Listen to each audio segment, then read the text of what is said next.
I'm going to show how to make venison Kransky. Gather the following ingredients for 6 pounds of sausage.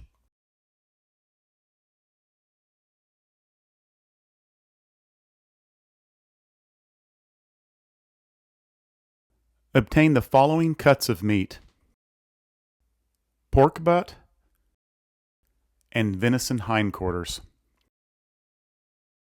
Cube and weigh out 3.5 pounds of pork and 2.5 pounds of venison. In a meat grinder, using a coarse plate, grind the meat and mix together in a food-grade bin. Then install a fine plate and grind the meat once again. Once ground, collect in a bag and set aside. Next, gather the rest of the ingredients as well as a blender. Take the cheese and the carrot fiber and set these aside. They will be added directly to the meat later. Put the remaining ingredients in the blender and blend until seasoning has been dissolved. In a food-grade bin or a meat mixer, add in the ground meat and mix well. While mixing, slowly add in the half cup of carrot fiber. If you do not have carrot fiber, you can substitute with non-fat powdered milk. Then add in the cup of high-temp cheese of your choice. I'm using cheddar cheese in this batch.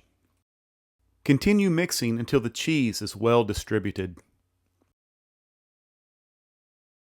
Next, take the blended seasonings and add it to the meat mixture.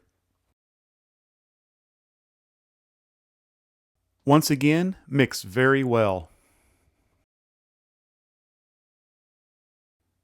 Then transfer the meat back into the Ziploc bag. Let the meat cure overnight in a refrigerator or an iced cooler.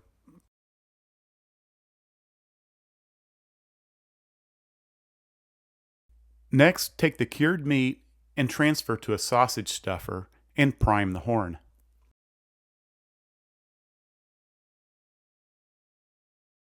Then take 35mm hog casings and wash them in cold water.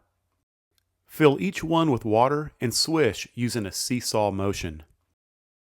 Then load the sausage horn with a casing, working it on from a bowl of water to keep it wet. Once loaded, leave enough of the end exposed in order to tie it off. Tie it off using butcher's twine.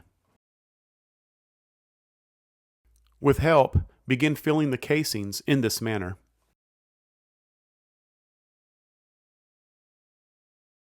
Coil the sausage on the table in order to manage its long length. Make sure to leave a little casing on the end of the horn and tie off using the butcher's twine. Now take a sausage pricker and release any air pockets with a quick puncture. Next, make the links by pinching and twisting.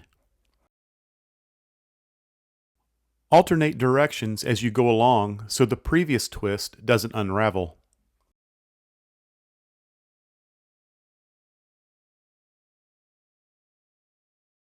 Once all the links are made, collect the sausage in a bin and set aside. In a hot smoker, place a hanging rack in the top of the smoke box. For optimal smoke coverage, hang the sausage in a way that the links do not touch each other. Next, shut the door and bring the temperature of the smoker to around 160 degrees Fahrenheit. Hold that temperature for about 30 minutes without smoke. Then apply smoke using your desired wood. I prefer using hickory. Then increase the temperature of the smoker to about 200 degrees Fahrenheit.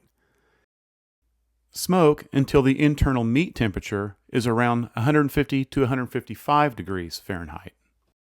Then remove the sausage from the smoker and cool off quickly. Cool off using an ice bath for about 20 minutes. Cut the links, package, and store in the freezer. or prepare them for a variety of meals. Like you would a hot dog, you can reheat by grilling. Serve on a bun topped with kraut and mustard, or topped with ketchup, mustard, and cheese. Another favorite of mine is to slice them and brown them in a skillet. Then serve them with a side of potatoes.